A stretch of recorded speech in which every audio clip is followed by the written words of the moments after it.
Bonjour Lovaina, bonjour à tous et bienvenue dans votre édition de la mi-journée. Le rameur de 34 ans, porté disparu depuis hier dans la rade de Papeete, n'a toujours pas été retrouvé. Ses deux frères, sa mère et sa étaient déjà donc à 6 heures du matin à bord de leur bateau à chercher un signe de vie ou au moins un corps afin qu'ils puissent faire leur deuil. Ils étaient assistés également par les pompiers et la brigade nautique de la gendarmerie de Fa'a. Ses frères qui tentent désespérément de le retrouver. L'un d'entre eux est au micro de Vito Tap Ohiru Terurotua. Actuellement, depuis hier, nous, la famille, on est en train toujours de chercher le petit frère. Et on demande à vous tous, si vous êtes là, vous nous écoutez, aidez-nous à retrouver notre petit frère, s'il vous plaît.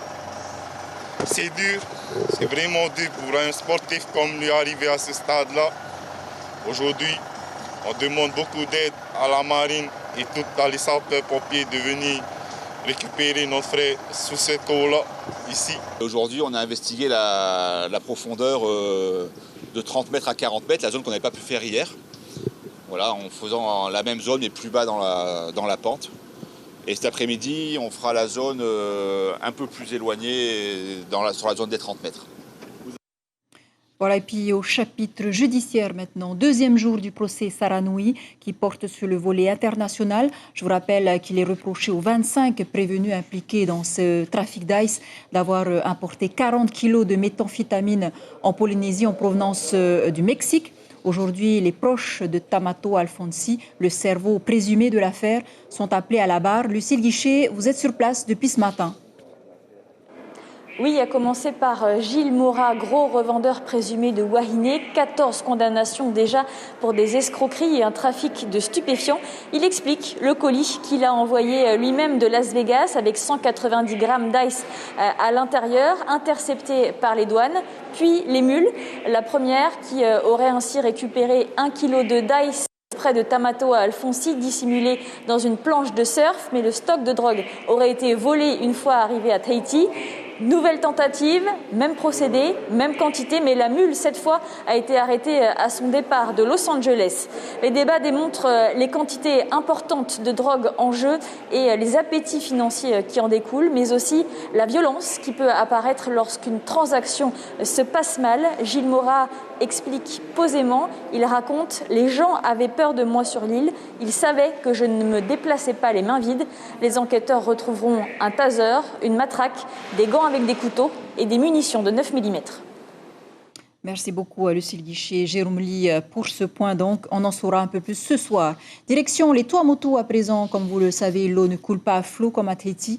Les populations sont donc obligées de collecter l'eau de pluie comme à Kaukura où justement il n'a pas plu depuis plusieurs semaines.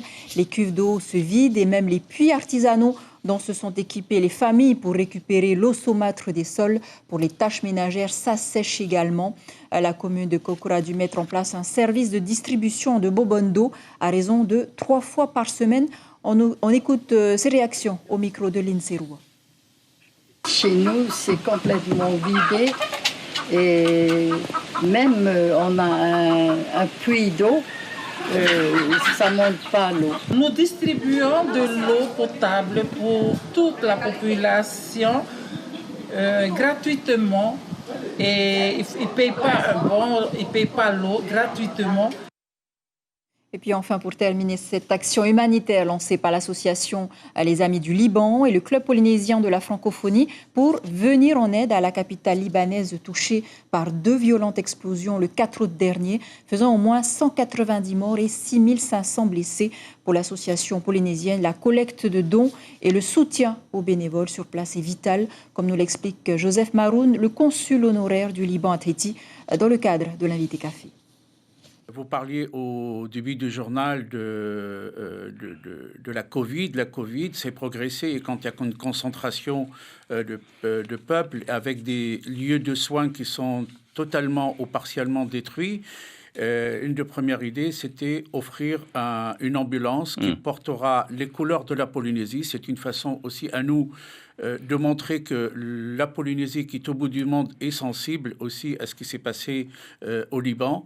Il y a actuellement des soldats, même tahitiens, qui contribuent avec l'armée française à déblayer et à nettoyer le port de Beyrouth. Et c'est une fierté pour mon côté polynésien que la Polynésie soit présente dans ces moments très difficiles que traversent les Libanais.